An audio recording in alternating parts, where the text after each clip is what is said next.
Hello and welcome to Bar 10 Test Prep, where it's our goal to help you prepare for the bar exam 10 questions at a time. We upload 10 MBE questions at a single time and allow you to choose whether you want to do one video session per day or as many video sessions per day as you choose. We upload new video sessions every day at 8 a.m. Eastern Standard Time.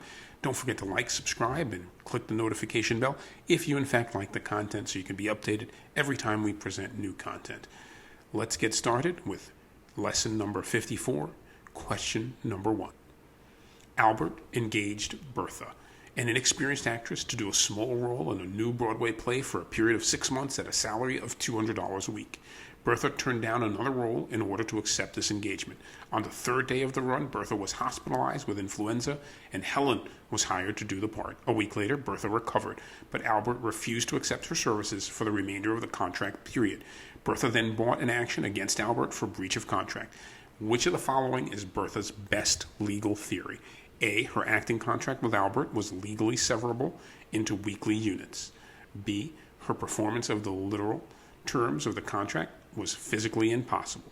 C, her reliance on the engagement with Albert by declining another acting role created an estoppel against Albert. Or D, her failure to perform for 1 week was not a material failure so as to discharge Albert's duty to perform. Take 10 seconds. Choose the best option now.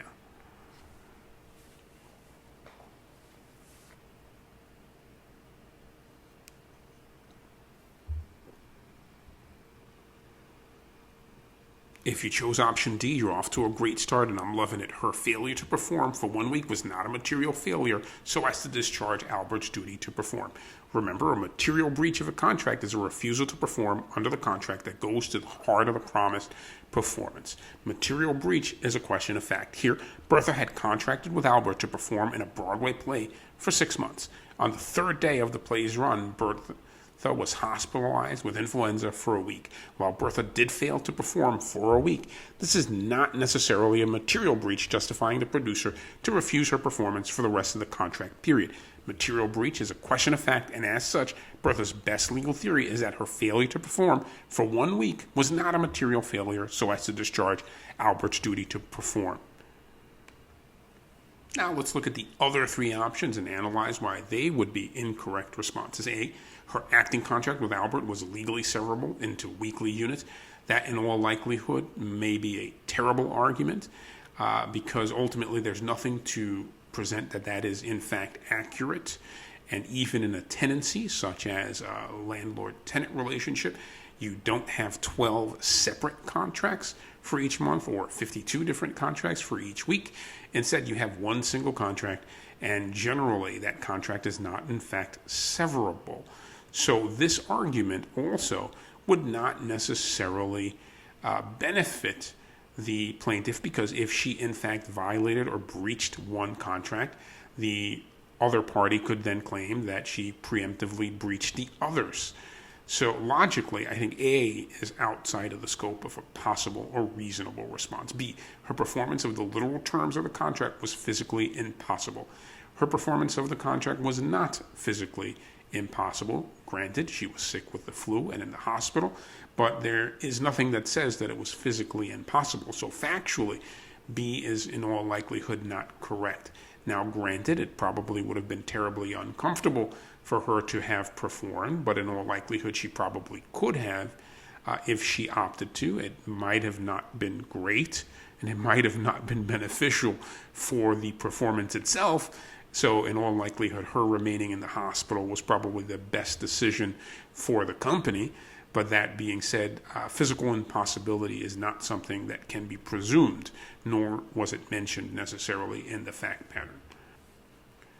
And we're left with the overall issue of if her performance in fact was physically impossible, then arguably that would be a very good basis for the other party to breach that contract. It does not note that it's a limited physical impossibility, just notes that because of a physical impossibility is the reason why this performance would be excludable or from the contract itself. It will actually logically in all likelihood be held against her more than against the producer. C, Her reliance on the engagement with Albert by declining another acting role created an estoppel against Albert. This is a misstatement of the facts. In essence, she had already declined the other job and had accepted this job. Now she is not able to perform this job and was not able to perform for a week. So the other contract or the possibility of the other employment wouldn't necessarily come into play given the fact that she is employed and she was employed and she herself violated arguably the contract. So the reality is that of the four choices, D would without question be the better choice simply because it says that one failure to perform should be excusable because it should not be deemed a material breach of the contract. That addresses all of the questions and all of the concerns and as a result should be deemed the best answer. Question number 2. Assume for the purposes of these questions that you are counsel to the state legislative committee that is responsible for real estate laws in your state. The committee wants you to draft legislation to make all restrictions on land used imposed by deeds now or hereafter recorded unenforceable in the future so that public land use planning through zoning will have exclusive control in matters of land use. Which of the following is least likely to be a consideration in the drafting of such legislation? A. Compensation for property rights taken by public authority. B. Impairment of contract. C. Sovereign immunity. Or D. Police power. Take 10 seconds. Choose your best answer now.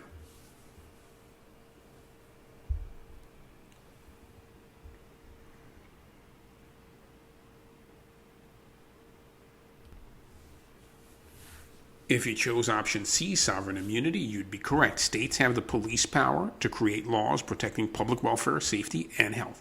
The government must have a substantive reason before depriving a person of life, liberty, or property.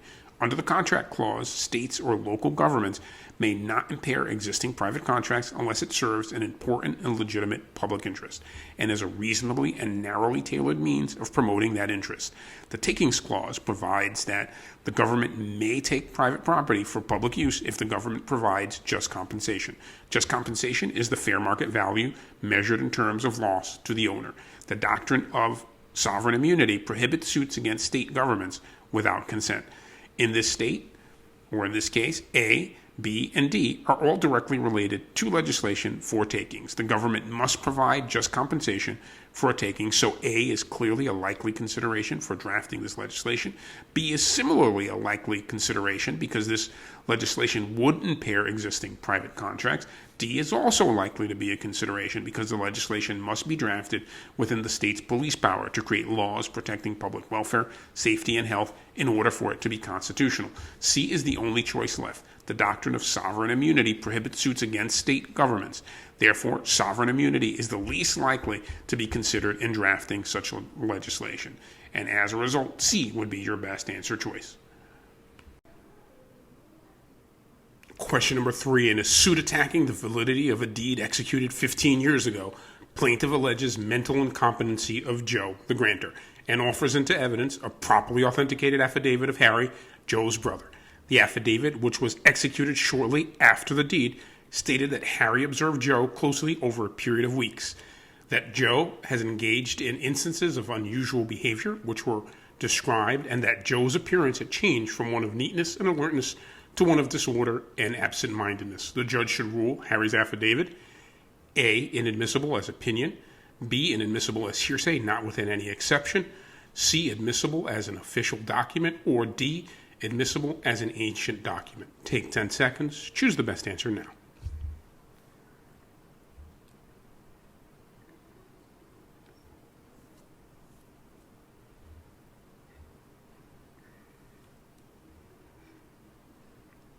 If you chose option B, inadmissible as hearsay, not within any exception, you'd be correct. Remember, hearsay is an out-of-court statement offered to prove the truth of the matter asserted in that very statement. Hearsay is generally inadmissible. The rule ends there.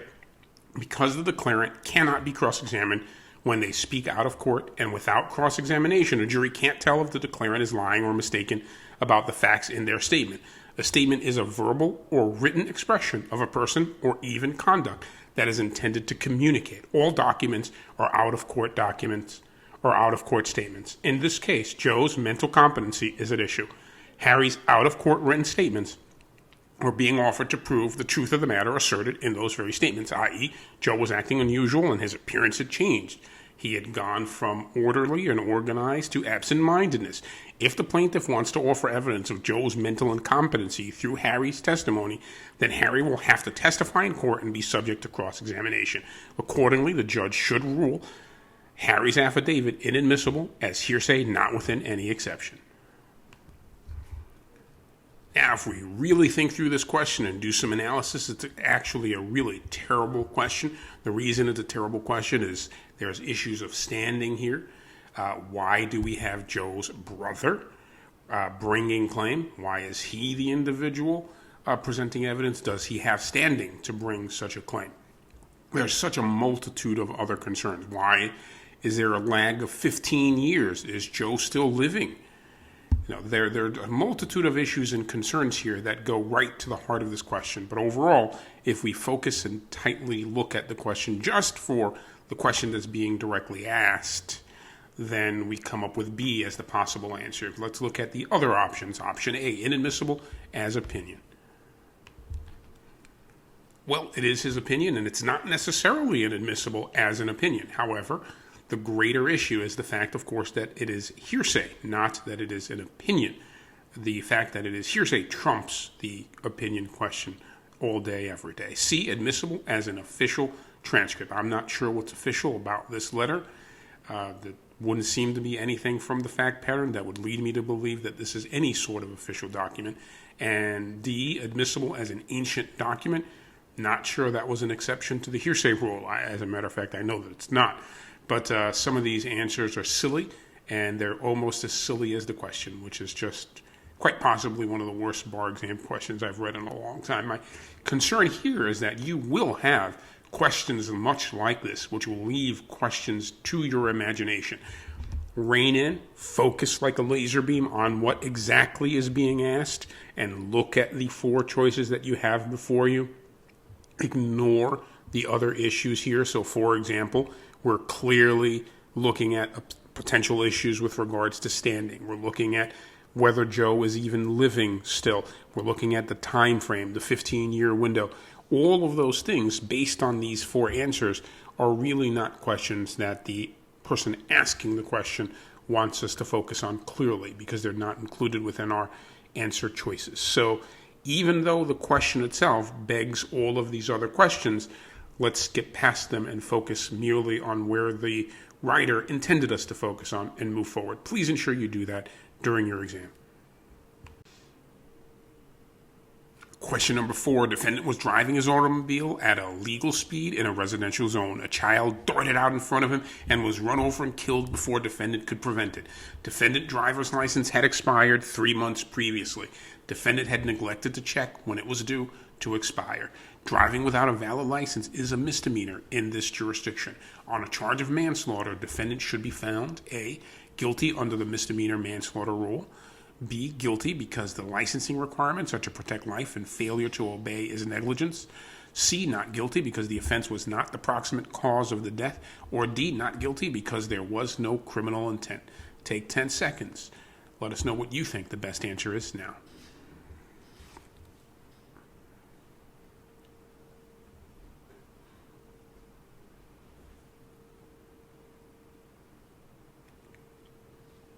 I hope you chose option C, not guilty, because the offense was not the proximate cause of the death. The 4 elements of a crime, remember, are a guilty act, a guilty mind, concurrence, and causation. Proximate cause is the natural and probable consequences of the defendant's acts or failure to act. Involuntary manslaughter is an unintentional killing that results either from criminal negligence or misdemeanor manslaughter murder. Misdemeanor manslaughter is a killing that occurs during the commission of a misdemeanor or unenumerated felony. If the misdemeanor is not malum in se, then the death must have been foreseeable. Here, defendant was driving his automobile at a legal speed when a child darted out in front of him. The child was run over and killed before defendant could prevent it. These facts do not show defendant was driving negligently. While the defendant was driving with an expired license, this misdemeanor is not malum in se. Furthermore, The child's death was not a natural and probable consequence of defendant driving without a valid license. Therefore, the defendant should be found not guilty because the offense was not the proximate cause of the death. Let's look at some of the other options. A, guilty under the misdemeanor manslaughter rule. As we noted in our analysis, given that this is not a malum in se crime, ultimately the perpetrator or the defendant would have to have been able to foresee the injury or the damage. Here, given the fact that he was following the rules, obviously, other than having a valid driver's license, he wasn't driving negligently, he wasn't behaving negligently, there's no fact presented that he wasn't paying attention, there's nothing of the sort. Only the facts presented to us show that the child darted out into traffic. And unfortunately, the result was a death to this child, but it would seem that the defendant behaved reasonably, but for the not having the valid driver's license. As a result, given the fact that the crime cannot be foreseeable based on the violation of driving without a valid driver's license, A could not be a possible option. Let's look at B. Guilty because the licensing requirements are to protect life and failure to obey is negligence. In essence, this seemingly is making out a strict liability standard, it would seem. That is not the accurate intention of the statute, clearly.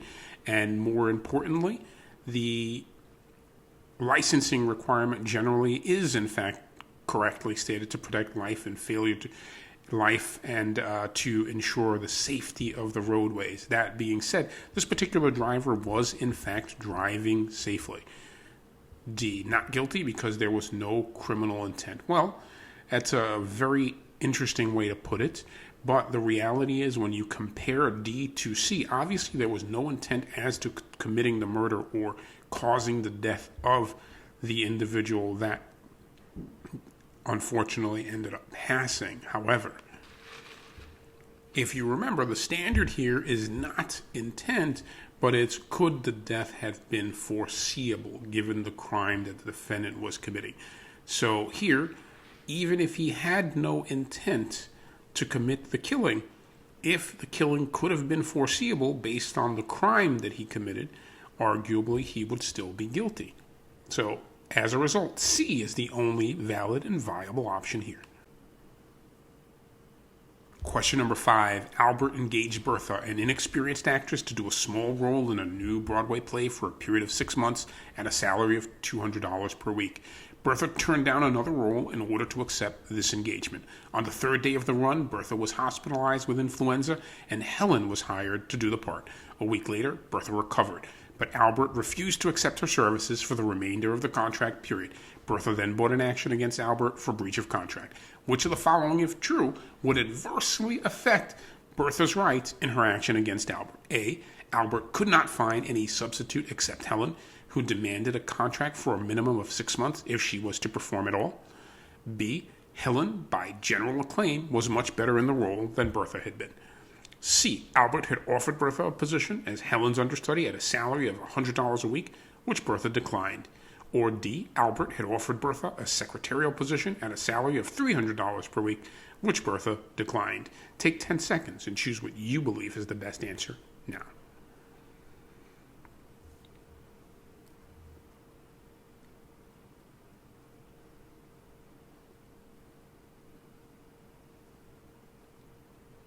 If you chose option A, you're on a roll here. Albert could not find any substitute except Helen, who demanded a contract for a minimum of 6 months if she was to perform at all. The rule is that a non-breaching party must take reasonable steps to mitigate damages caused by a breach of a contract. In this case, Bertha's hospitalization made her incapable of performing as an actress in Albert's show just 3 days into her 6-month contract. This is clearly a breach of the contract, which places a duty to mitigate damages on Albert.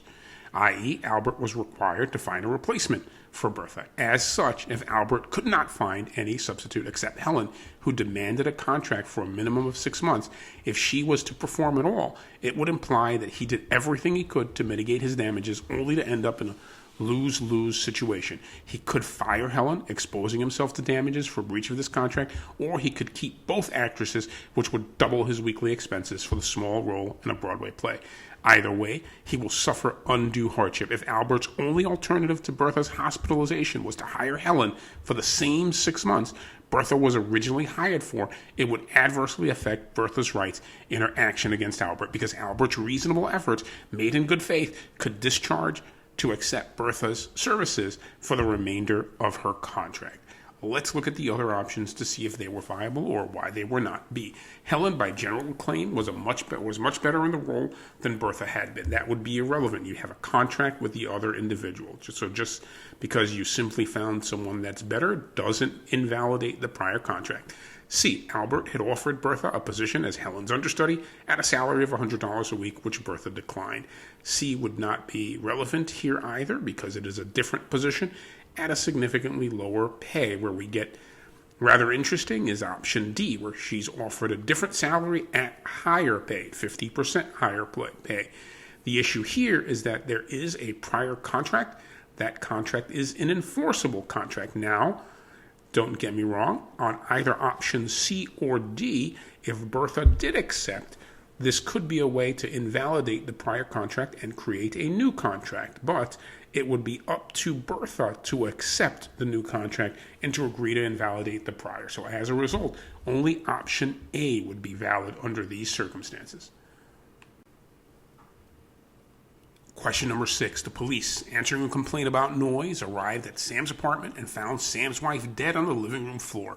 One of the officers turned to Sam and said, "What happened?" Sam replied, "She was a improper word, and I took care of her." At Sam's trial, his statement should be ruled A, admissible because the statement was part of the res gestae, B, admissible because the statement was made at the scene, was essentially volunteered, and was not a product of custodial interrogation, C, inadmissible because the statement is ambiguous and not necessarily incriminatory, D, inadmissible because Sam was effectively in police custody and should have been given the Miranda warnings. Take 10 seconds and choose what you think is the best answer here.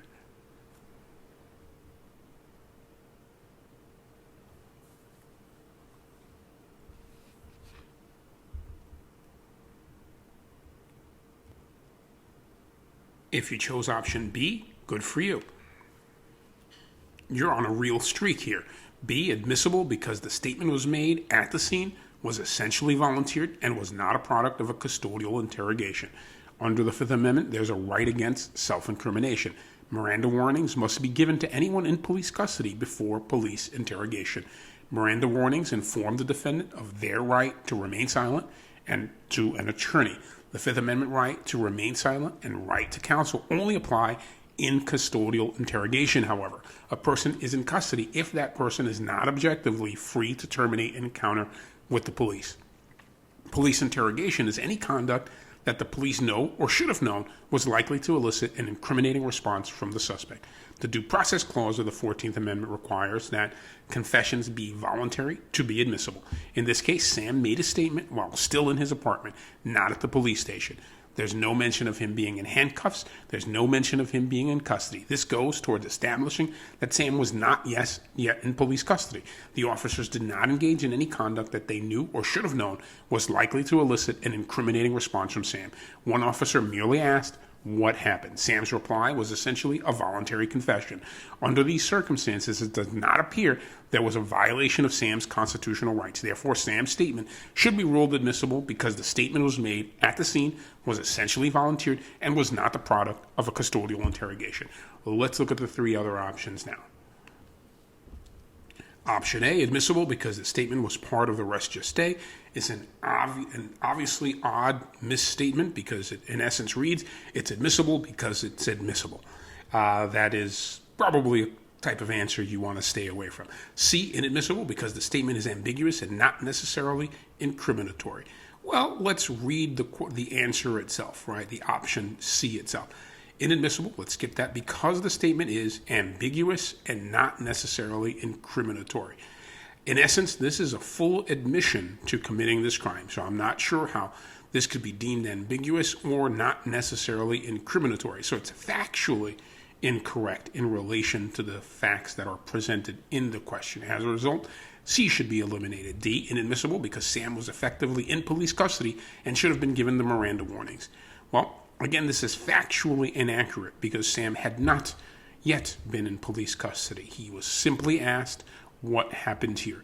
That does not constitute police custody. He was not in handcuffs. He was not questioned. He was not told he could not leave. He was still at his apartment at the scene of the crime.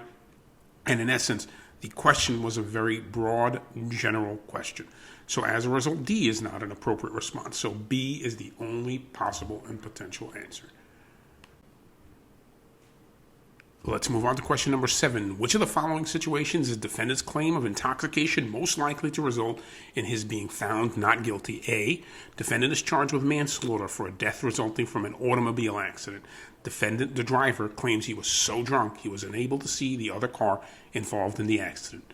B, defendant's charged with assault with intent to kill Watts as a result of his wounding Watts by shooting him. Defendant claims he was so drunk he did not realize anyone else was around when he fired the gun.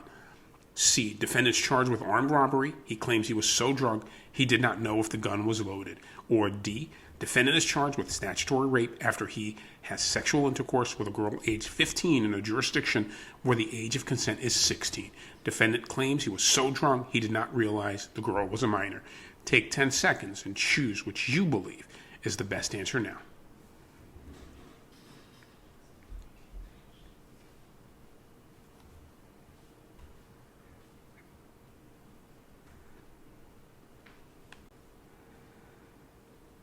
That was amazing. I'm absolutely sure you chose option B. Defendant is charged with assault with intent to kill Watts as a result of his wounding Watts by shooting him. Defendant claims he was so drunk he didn't realize anyone was around when he fired the gun. Voluntary intoxication can be a defense to specific intent crimes. It was not possible for the defendant to have the state of mind to form the specific intent. Voluntary intoxication, however, cannot be a defense to a general intent crime.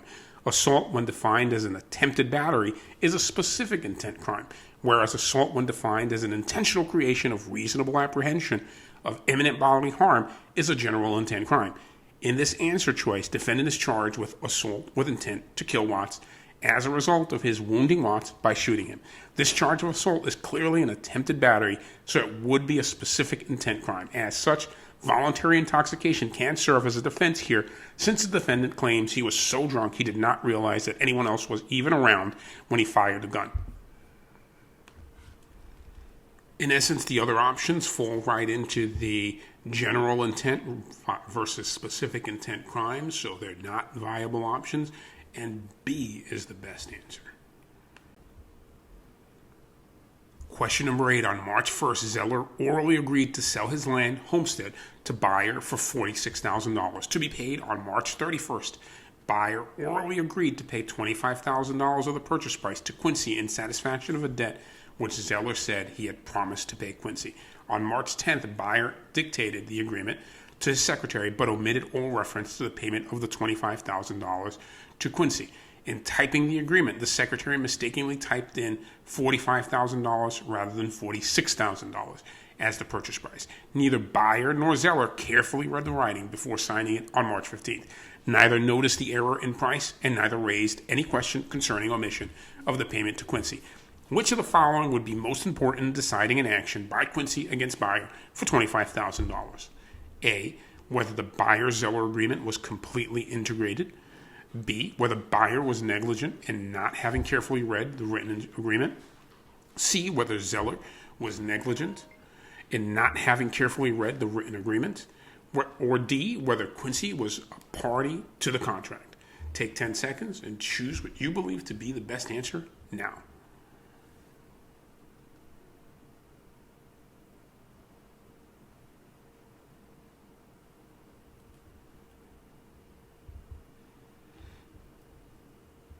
If you chose option A, whether the buyer-seller agreement was completely integrated, you're absolutely correct. The parole evidence rule states that no prior expressions or contemporaneous oral statements are admissible to contradict the final integration between the parties. For the parole evidence rule to apply, there must be an integration. Integration can be complete or partial. Only a partial integration can be supplemented by offering evidence of consistent additional terms. Here, Quincy would want to establish contract rights in the buyer-seller agreement.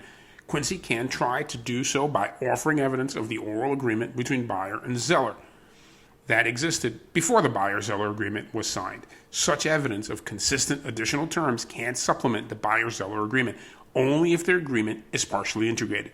Therefore, the most important question in deciding an action by Quincy against buyer for the $25,000 owed is whether the buyer-seller agreement was completely integrated.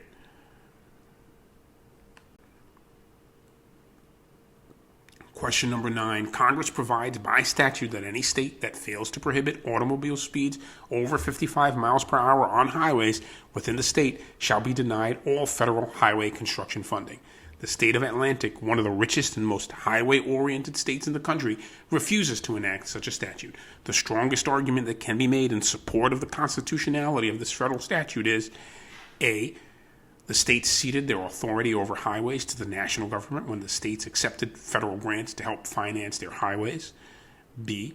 The federal government can regulate the use of state highways without limitation because the federal government paid for some of their construction costs. C. Congress could reasonably believe that the 55-mile-an-hour speed limit will assure that the federal money spent on highways results in greater benefit than harm to the public.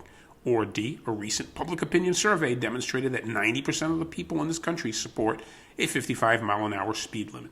Take 10 seconds.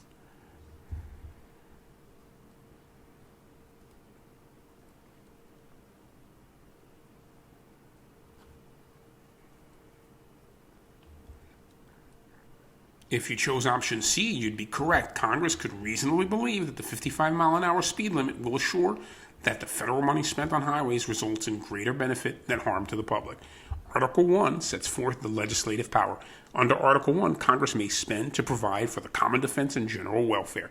Congress cannot compel state legislative or regulatory activity, but may induce state action via strings on grants. The conditions must be expressly stated, and the conditions must be reasonably related to the protection of the general welfare. Here, the federal statute provides that any state failing to prohibit automobile speeds of over 55 miles per hour on its highways shall be denied all federal highway construction funding. The speed limit condition Congress placed on receiving federal highway construction funding is expressly stated, and it provides for the general welfare by preventing funding from being used for highways with unsafe driving speeds. Accordingly, the strongest argument in support of the constitutionality of this federal statute is that Congress could reasonably believe that the 55-mile-an-hour speed limit will assure that the federal money spent on highways results in greater benefit than harm to the public. So as a result, option C is your best answer here.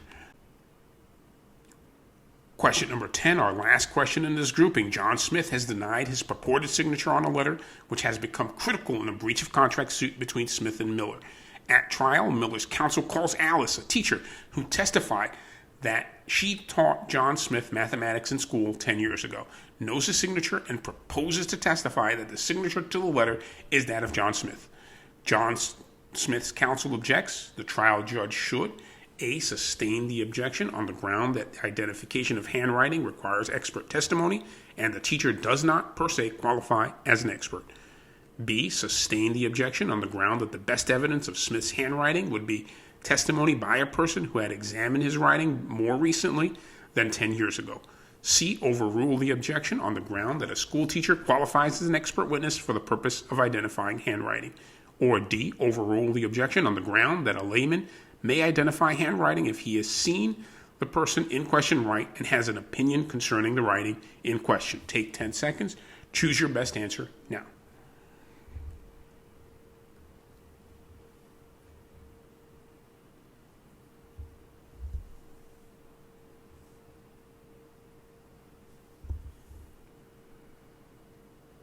If you chose option D, overrule the objection on the ground that a layman may identify handwriting if he has seen the person in question write and has an opinion concerning the writing in question, you're absolutely correct. Lay opinion testimony is generally inadmissible. It is only admissible if rationally based on witnesses' perceptions, will be helpful to the trier of fact, and based on scientific or other specialized knowledge. One traditional category for admissible lay opinion is handwriting identification. A foundation showing witnesses' familiarity with the handwriting is required. In this case, Alice taught Smith math in school 10 years ago and knows Smith's signature. This is an appropriate foundation showing Alice's familiarity with Smith's signature. Since handwriting identification is a valid lay opinion category, Alice may testify that in her opinion the signature to the letter is Smith's. Therefore, the trial judge should overrule the objection on the ground that a layman may identify handwriting if he has seen the person in question write and has an opinion concerning the writing in question. As always, thank you for joining us on Bar 10 Test Prep, where it's our goal to help you prepare for the bar exam 10 questions at a time. Don't forget to like, subscribe, and click the notification bell so you can be updated every time we upload new content.